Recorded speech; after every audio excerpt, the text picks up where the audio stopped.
All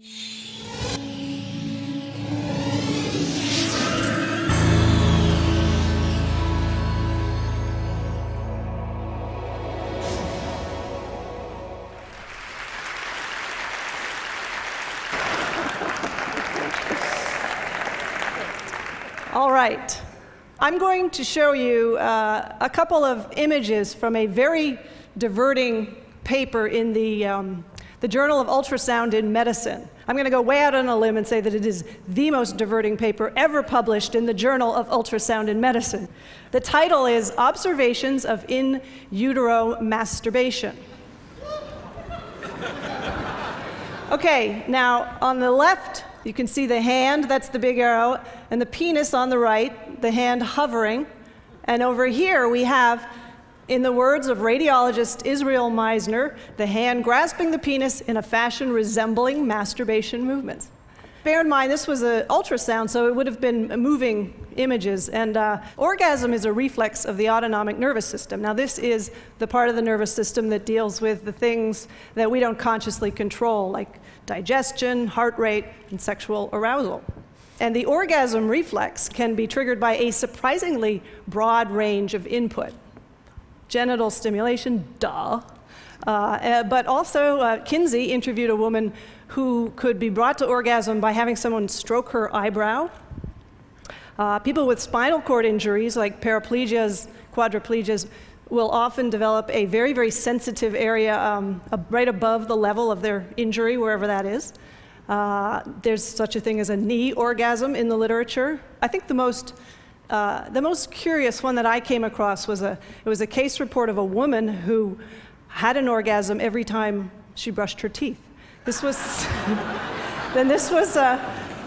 something in the complex sensory motor action of brushing her teeth was triggering orgasm. And she went to a neurologist who was fascinated, and he checked to see if it was something in the toothpaste, but no, it happened with any brand. They stimulated her gums with a toothpick to see if that was doing it. Nope, it was the whole, motion. And the amazing thing to me is that you would think this woman would have excellent oral hygiene. Sadly, this is what it said in the journal paper. She believed that she was possessed by demons and switched to mouthwash for her oral care. It's so sad. I interviewed, when I was working on the book, I interviewed a woman who can think herself to orgasm. She was part of a study at Rutgers University. Gotta love that, Rutgers. And so I interviewed her in Oakland in a sushi restaurant. And I said, so could you do it right here? And she said, yeah, but I'd rather finish my meal if you don't mind. But afterwards, she was kind enough to demonstrate on a bench outside. It was remarkable. It took about 1 minute. And I said to her, are you just doing this all the time? She said, no, honestly, when I get home, I'm usually too tired. She said that the last time she had done it was on the Disneyland tram. I don't know. The headquarters for orgasm along the spinal nerve is something called the sacral nerve root, which is back here. And if you stimulate with an electrode the precise spot, you will trigger an orgasm. And it is in fact that you can trigger spinal reflexes in dead people. A certain kind of dead person, a beating heart cadaver, and this is somebody who is brain dead, legally dead, definitely checked out, but is being kept alive on a respirator so that their organs will be oxygenated for transplantation. Now, in one of these brain dead people, if you trigger the right spot, you will see something every now and then. It's a reflex called the Lazarus reflex, and I'll demonstrate as best I can, not being dead. It's like this. You trigger the spot, the dead guy or gal goes like that. Very unsettling for people working in pathology labs. Now, if you can trigger the Lazarus reflex in a dead person, why not the orgasm reflex? I asked this question to a brain death expert, Stephanie Mann, who was foolish enough to return my emails. I said, so could you conceivably, trigger an orgasm in a dead person? And she said, yes, if the sacral nerve is being oxygenated, you conceivably could. And obviously it wouldn't be as much fun for the person, but it would be an orgasm nonetheless.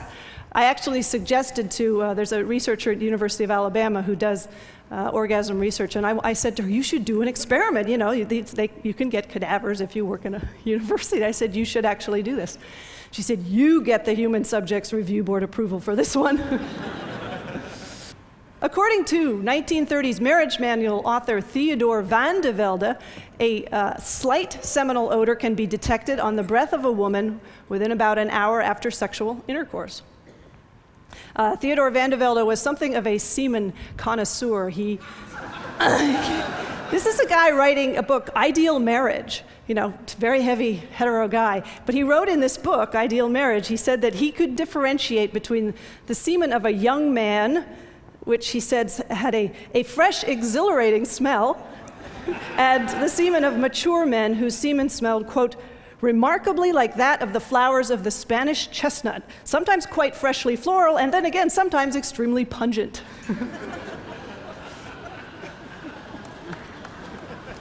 Okay, in 1999, in the state of Israel, a man began hiccuping.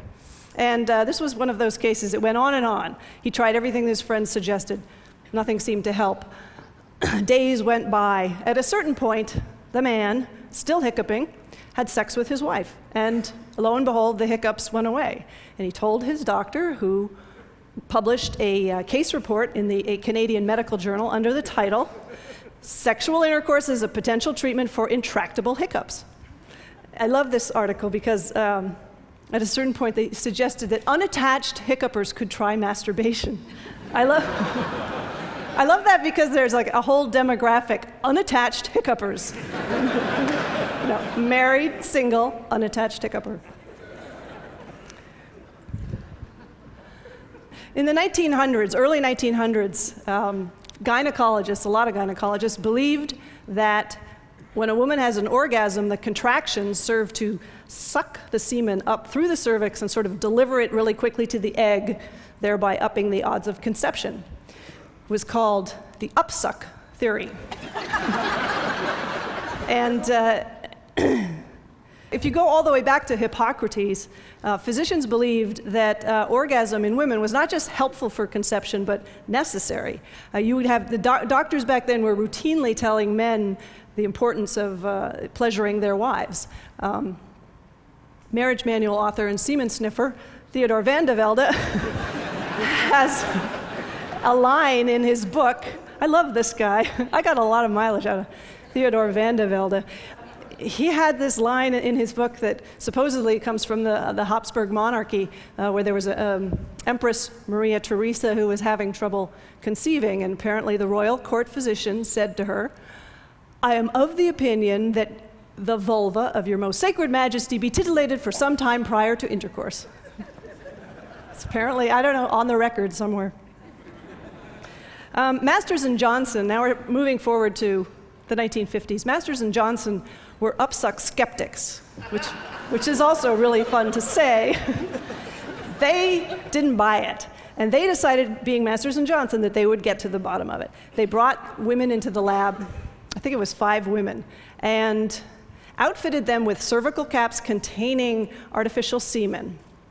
And in the artificial semen was a radio-opaque substance such that it would show up on an X-ray. Just amazing. This is the 1950s. Anyway, these women sat in front of an X-ray device and they masturbated, and the Masters and Johnson looked to see if the semen was being sucked up. Did not find any evidence of upsuck. You may be wondering, how do you make artificial semen?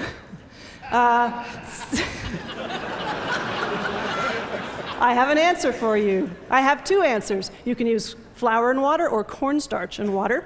I actually found 3 separate recipes in the literature.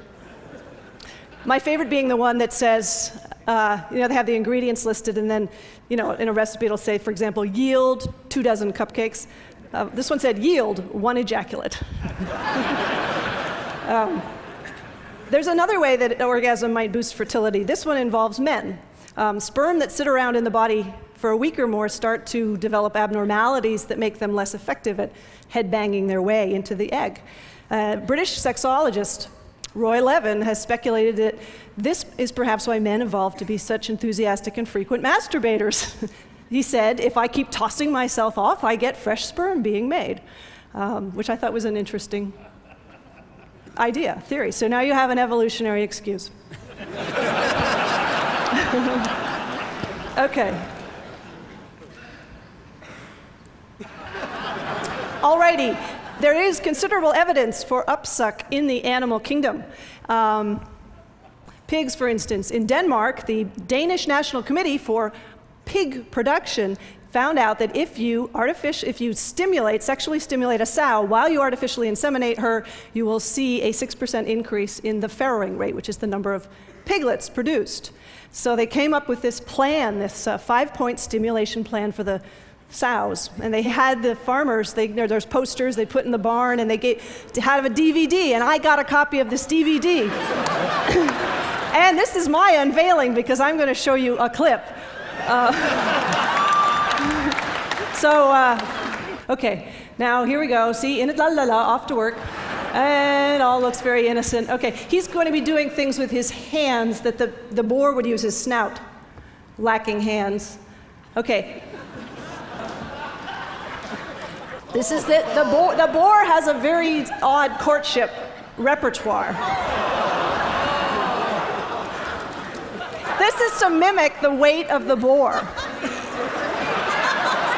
You should know the clitoris of the pig inside the vagina, so this may be sort of titillating for her. Here we go.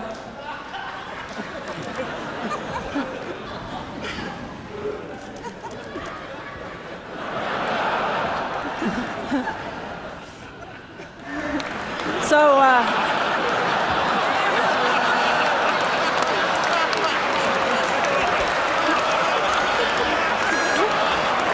and the happy result.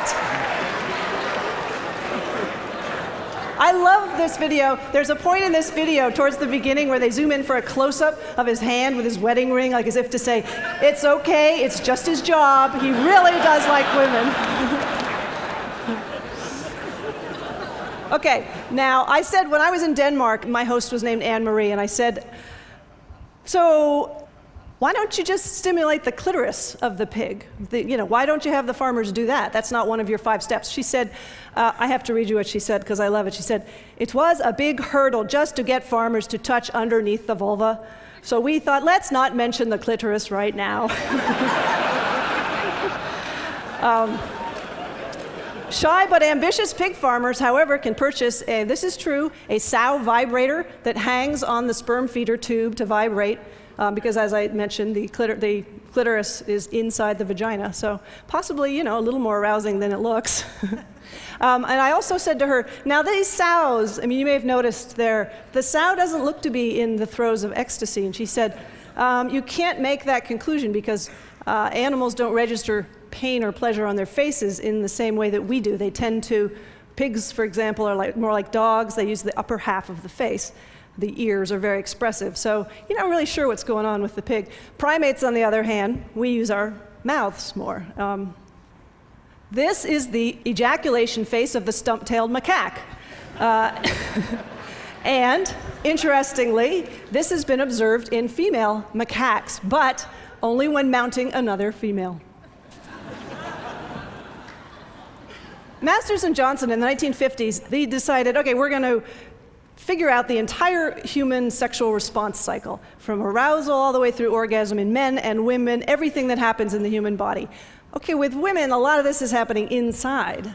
This did not stop. Masters and Johnson, they developed an artificial coition machine. And this is basically a penis camera on a motor. There's a phallus, clear acrylic phallus with a camera and a light source attached to a motor that's kind of going like this.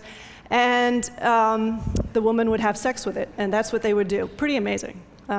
Sadly, this device has been dismantled. This just kills me, not because I wanted to use it. I wanted to see it. One fine day, Alfred Kinsey decided to calculate the average distance traveled by ejaculated semen. This was not idle curiosity. Dr. Kinsey had heard, and there was a theory kind of going around at the time, this being the 1940s, that the force with which semen is thrown against the cervix was a factor in fertility. And Kinsey thought it was bunk, so he got to work.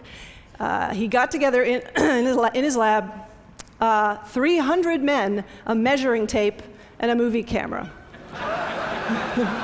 And in fact, he found that in 3/4 of the men, the stuff just kind of slopped out. It wasn't spurted or thrown or ejected under great force. However, the record holder landed just shy of the 8-foot mark, which is impressive. Yes, exactly. Sadly, he's anonymous. His name is not mentioned. In his write-up of this experiment, in his book, Kinsey wrote, "2 sheets were laid down to protect the oriental carpets." Which is my second favorite line in the entire oeuvre of Alfred Kinsey, my favorite being, "Cheese crumbs spread before a pair of copulating rats will distract the female, but not the male." Thank you very much.